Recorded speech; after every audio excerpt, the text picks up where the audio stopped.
Iya.แล้วkitaแล้วที่แรงที่ในตะเคียนเกาะ Assalamualaikum warahmatullahi wabarakatuh. Nama saya Denny Kurniawan, NPM 7192 12854, Prodi Manajemen, Fakultas Ekonomi dan Bisnis, Universitas Wiraraja Madura. Saya akan menjelaskan tentang sistem ekonomi koperasi. Bagaimana dengan sistem ekonominya Indonesia? Indonesia termasuk negara yang menggunakan sistem ekonomi campuran yang dikenal dengan sistem demokrasi ekonomi.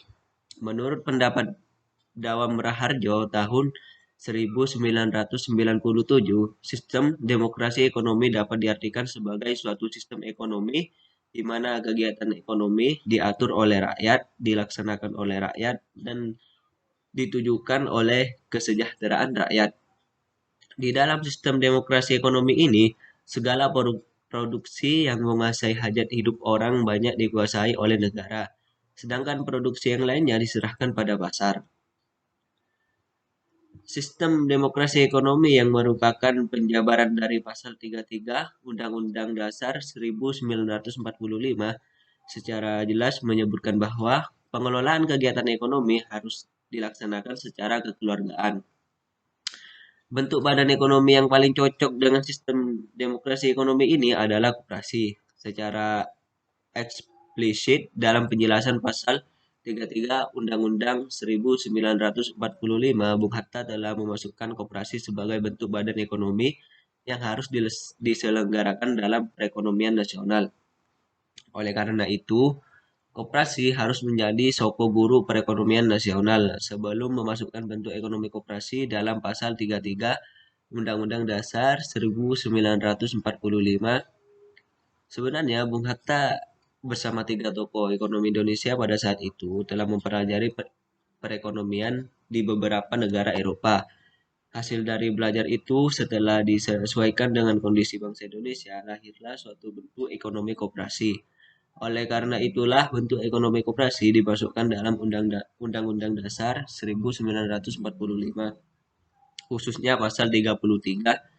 Dengan dimasukkannya bentuk ekonomi koperasi dalam Undang-Undang 1945, ini diharapkan penyelenggaraan perekonomian nasional Indonesia berbasis pada ekonomi koperasi.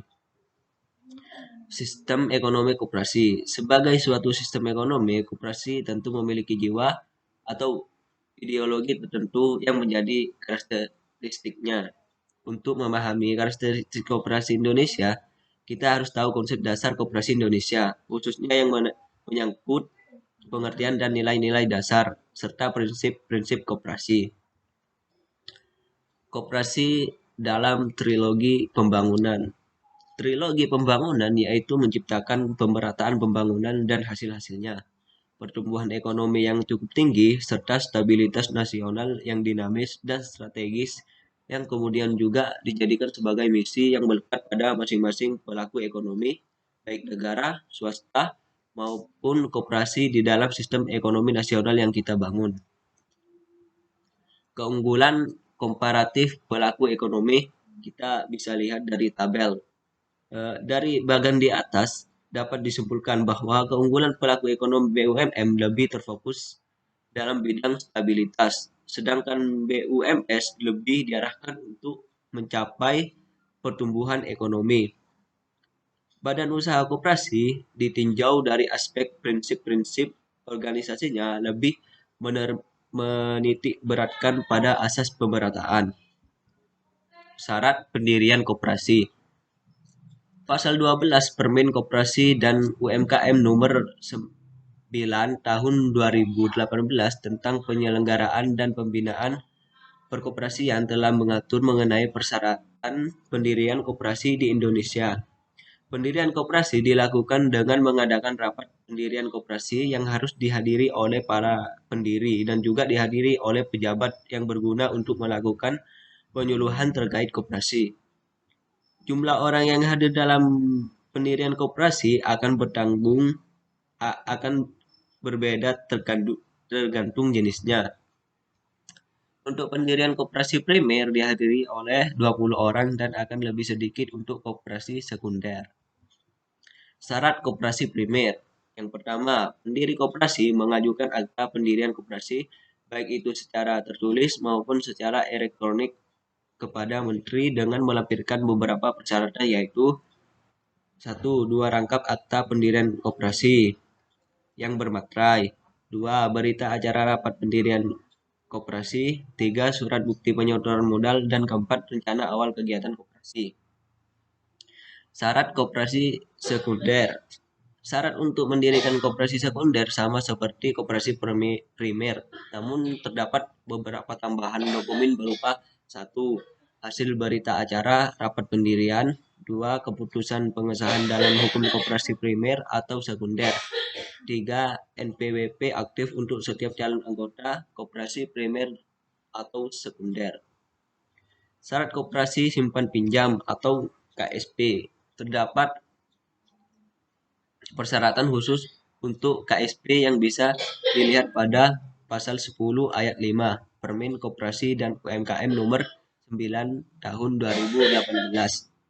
Setelah pengajuan akta pendirian koperasi dan mendapatkan penilaian terkait anggaran dasar serta persyaratan administrasi, maka Menteri akan menerbitkan dua opsi surat, yaitu surat keputusan SK, penerimaan atau penolakan.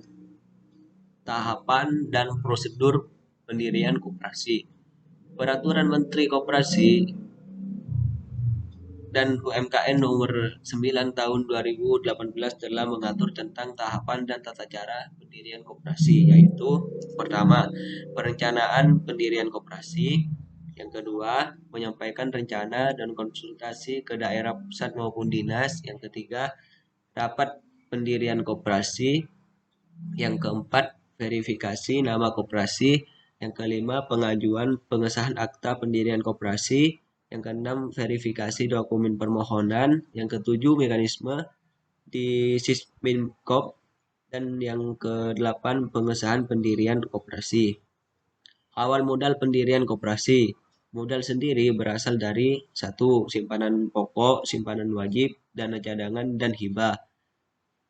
Modal pinjaman berasal dari satu, anggota, calon anggota, koperasi lain atau anggotanya, bank dan lembaga keuangan lainnya, penerbit obligasi, yang kelima, surat utang lainnya dengan sumber yang sah. Terima kasih. Itu saja yang dapat saya sampaikan. Kurang lebihnya mohon maaf. Wassalamualaikum warahmatullahi wabarakatuh.